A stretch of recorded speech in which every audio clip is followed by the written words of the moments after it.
Okay, so here I am making a video.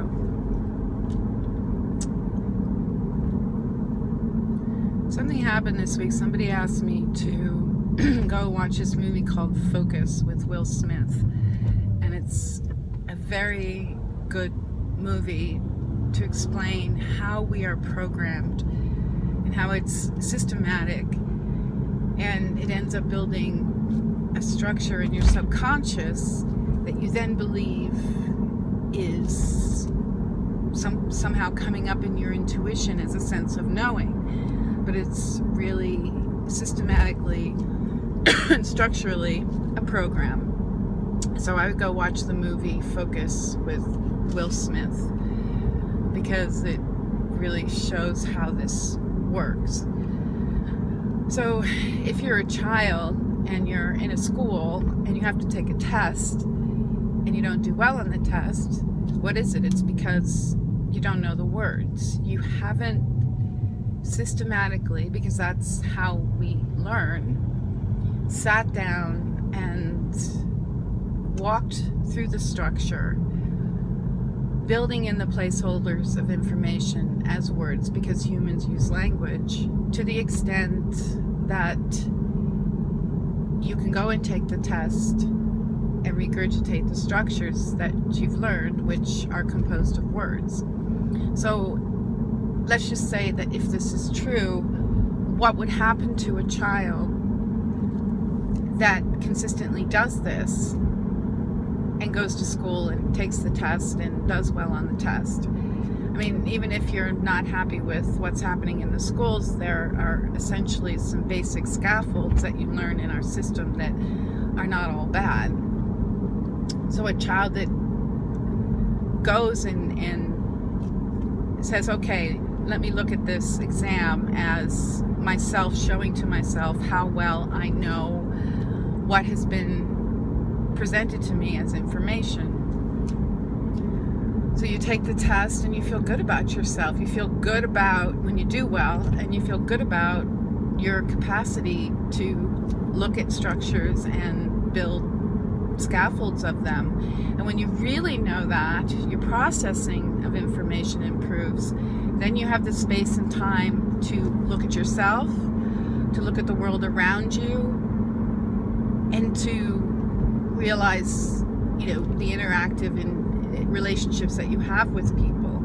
And the more capable you are within those situations, the better you feel about yourself. And then that's why it's really important to understand how we work, because everything that we're exposed to becomes an experience. And if that experience has a value judgment, that's going to be what informs your consciousness layers, and then it's going to come to be what directs you, which is why it's always said, as above, so below, as within, so without. And this is basically how we work. What's another example? If you study music, you consistently practice right action in what you're doing with focus and presence. You begin to understand the structures, automate them, and then you're successful at mastering that whole spatial configuration. You can move yourself within that structure. It's the same way with language and being here in life. And what's fascinating for me especially, some truck was just honking its horn, laid on its horn, had to look around. What's amazing for me is that I played violin for many, many years. And after a while, something a master told me in my 20s is you don't have to practice that much if you focus correctly. And I didn't know what that meant, given our society where we overuse our imagination and we aggrandize imagination. And yes, imagination's a good thing, but like too much water or too little water, and it's not good for you. So it took me years of practicing to realize, first of all, the importance of every day going back and practicing the small, doing the scales, doing the arpeggios, doing a study, to just ground myself and cross-reference the whole structure within the musical instrument, and all masters know this. You go back to the basics and you check them. And then it took me years of practicing and performing to know that if I was thinking about something while I was practicing, it took me longer to learn the piece. I incorrectly learned parts of it, which then I had to go back and correct. And that when I performed, that all that I was allowing myself to be when I practiced a piece would come back up. So, I mean, that's being in your head too much. That's not being focused here. So when I realized that, and I would learn a new piece, I had to slow myself down and practice it with a correct focus. After I had gone back to the basics and basically balanced myself and checked where I was with the instrument to ground everything. If I practiced something without all this back chat in my head, I learned it faster, I felt more secure about it, and it didn't take me as long to learn it.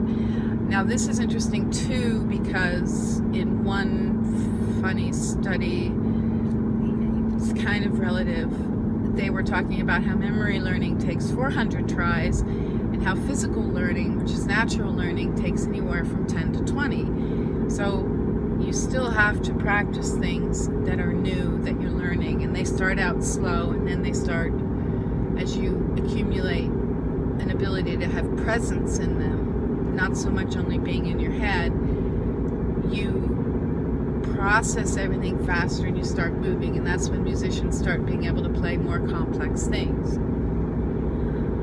So because of people mastering things, we basically know how we work, and because of what the media does, for example, and public schools, it presenting information that eventually sinks into our subconscious and we intuit it back up, we understand that everything we do programs us, and that it is necessary to have presence in the basic structure of things that we're doing, because everything is a system, which is great news, because that means that we can learn anything. We can learn to put our presence into anything, but it takes some work. So as far as behavioral issues go, I really started to get more clear on this when my sons were in their late teens, and I started to more and more go into structure instead of allowing myself to go into fears and all these emotional value judgments, and to really look at, okay, where am I? And our relationship over time, because it took some time, just became much calmer. And now with my children, I can talk about things that we disagree on, and it doesn't turn into this tempestuous storm where you slam doors and everybody runs away. And I liken this to teaching a dog.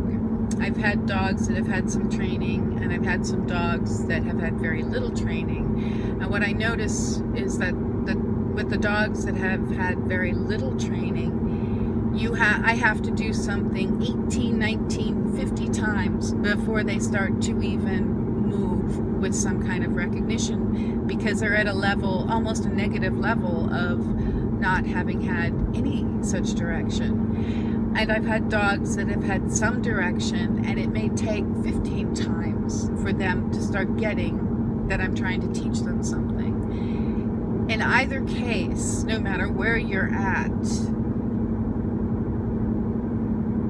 it is possible to rebuild, but you're going to have to realize that we are programmed. So a way to see this in a kind of fun way is to go see the movie Focus with Will Smith. Anyway, thank you all, and I'll make some more videos soon. Bye-bye.